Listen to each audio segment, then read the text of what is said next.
સરકારી તેમજ પ્રાઇવેટ જોબ્સની માહિતી માટે અમારી આ ચેનલને સબસ્ક્રાઈબ કરો. તો નમસ્કાર દર્શક મિત્રો, સ્વાગત છે તમારું અમારી આ યુટ્યુબ ચેનલમાં. તો મિત્રો, આજના વિડીયોમાં આપણે છે 4 અલગ અલગ ભરતીઓ વિશે માહિતી મેળવવાના છે. તાજેતરમાં છે આ 4 ભરતીઓ છે અલગ અલગ જિલ્લાઓમાં છે જાહેર કરવામાં આવ્યું છે. તો કઈ પોસ્ટ ઉપર ભરતી આવી છે, કઈ જિલ્લામાં આવેલી છે, કઈ પોસ્ટ ઉપર ભરતીઓ છે, તમામ માહિતી આપણે જોવાના છે. અને અમુક ભરતીઓમાં મિત્રો છે તમારે ડાયરેક્ટ પરીક્ષા વગર સીધી ભરતીઓ રહેલી છે, તેમાં કોઈ પણ પ્રકારની પરીક્ષા પણ આપવાની નથી. તો આ વિડીયોમાં છે તેના વિશે માહિતી મેળવવાના છે. તો વિડીયોમાં છે અંત સુધી બન્યા રહેજો. તો ચાલો આપણે વિડીયોની શરૂઆત કરીએ. તો મિત્રો, પહેલી ભરતીની આપણે વાત કરીએ તો તે ગુરુ ગોવિંદ યુનિવર્સિટી ખાતે, જે ગોધરા ખાતે જે આ યુનિવર્સિટી છે ત્યાં ભરતી છે, જેમાં છે અલગ અલગ પોસ્ટ ઉપર છે જે ભરતીની જાહેરાત બહાર પડી છે. આ માટે તમે છે 25/9/2025 સુધી છે તમારે અરજી કરવાની રહેશે. 25 તારીખ છે મિત્રો આમાં છેલ્લી છે, ત્યાં સુધીમાં અરજી કરવાની રહેશે. હવે મિત્રો, આના વિશે વાત કરીએ તો પોસ્ટ છે આસિસ્ટન્ટ પ્રોફેસરની બાયોલોજીની 3 જગ્યા છે, આસિસ્ટન્ટ પ્રોફેસર હિન્દીની 1 જગ્યા છે, કેમિસ્ટ્રી લેબ આસિસ્ટન્ટની 1 જગ્યા છે, માઇક્રોબાયોલોજી લેબ આસિસ્ટન્ટની 1 છે, રિસર્ચ એડવાઇઝર ફેસિલિટેટરની 1 જગ્યા છે, પછી છે સ્ટેટિસ્ટિક એનાલિસિસની છે 1 જગ્યા છે, અને 7મી છે કોમ્પ્યુટર પ્રોગ્રામની 2 જગ્યા છે. આ પ્રમાણે ભરતી મિત્રો છે તે રહેલી છે. અને આ તમારે છે 29/9/2025 જે છે તમને આ માટે ઇન્ટરવ્યૂ માટે જે સંભવિત તારીખ આપેલી છે, તેથી તમને છે ઇન્ટરવ્યૂ માટે બોલાવી શકે છે. ત્યારબાદ આગળ બીજી ભરતી વિશે વાત કરીએ તો બીજી ભરતી મિત્રો છે નાણાં વિભાગ, ગુજરાત રાજ્ય વીમા અને લેખા ભવન ખાતેથી મિત્રો કાયદા સલાહકારની કરાર આધારિત ભરતી મિત્રો આ રહેલી છે. આ માટે છે તમને 60,000 રૂપિયા જેવો છે પગાર ધોરણ છે આપવામાં આવશે. અને 30/9/2025 સુધી છે તમે આ માટે જે છે અરજી કરી શકો છો. હવે કાયદા સલાહકારની મિત્રો આ ભરતી છે અને 1 જગ્યા ઉપર આ ભરતીની જાહેરાત બહાર પડી છે. અને આમાં છે તમને છે અરજદારની ઉંમર 1 એપ્રિલ 2025 સુધી 50 વર્ષથી વધુ ન હોવી જોઈએ તેવું મિત્રો જણાવવામાં આવેલું છે. આ ઉપરાંત માન્ય યુનિવર્સિટીમાંથી ઓછામાં ઓછી કાયદાની સ્નાતકની ડિગ્રી કરેલી હોવી જોઈએ અને કાયદાની પ્રેક્ટિસ માટે માન્યતા પ્રાપ્ત થયેલા હોવા જરૂરી છે.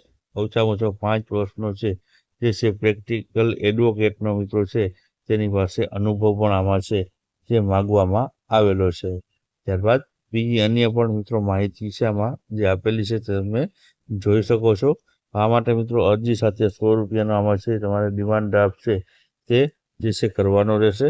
આ માટે તમારે છે ગુજરાત સરકારની જે વેબસાઇટ આપેલી છે ત્યાં તમારે છે જે છે વધારાની માહિતી અહીંયા આપેલી છે, ત્યાં તમે પોસ્ટ કરવાની જે છે તમે માહિતી મેળવી શકશો.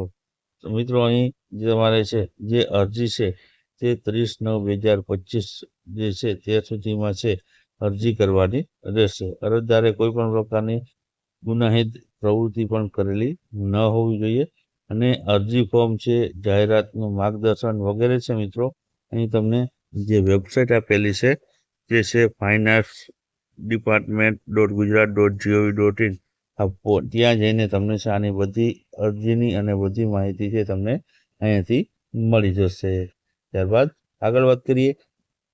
આગળ ત્રીજી ભરતી છે ગુજરાત મેરીટાઈમ યુનિવર્સિટીમાં ભરતી છે, જેમાં 1 પોસ્ટ ઉપર આ ભરતીની જાહેરાત છે બહાર પાડેલી છે. 1 પોસ્ટ એક જગ્યા છે સામાન્ય કેટેગરીમાં આસિસ્ટન્ટ ફાઇનાન્સ ઓફિસરની મિત્રો આ જગ્યા છે. અને 56,100 થી 1,77,500 સુધીનું છે પગાર ધોરણ છે આમાં જોવા મળશે. 6 ઓક્ટોબર સુધી 6 સપ્ટેમ્બર છે 6 ઓક્ટોબર સુધી મિત્રો છે આની જે છે તમે અરજી કરી શકો છો.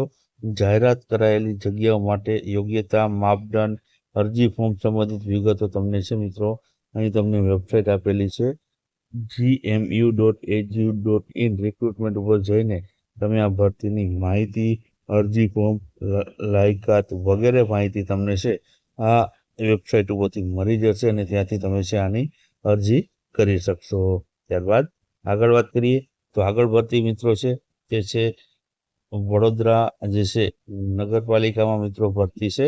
આ ભરતી વિશે વાત કરીએ તો એક જગ્યા છે પ્રોજેક્ટ એન્જિનિયર માટેની આ જગ્યા છે, જેમાં post graduation and civil engineering કરેલું હોય તેના માટે છે આ ભરતી રહેલી છે. અથવા તો BE સિવિલ કરેલું હોય તો પણ તમે છે એપ્લાય કરી શકો છો. 7 વર્ષનો અનુભવ અથવા તો ડિપ્લોમા સિવિલમાં જે ડિગ્રી મેળવ્યા બાદ 10 વર્ષનો અનુભવ માગવામાં આવેલો છે.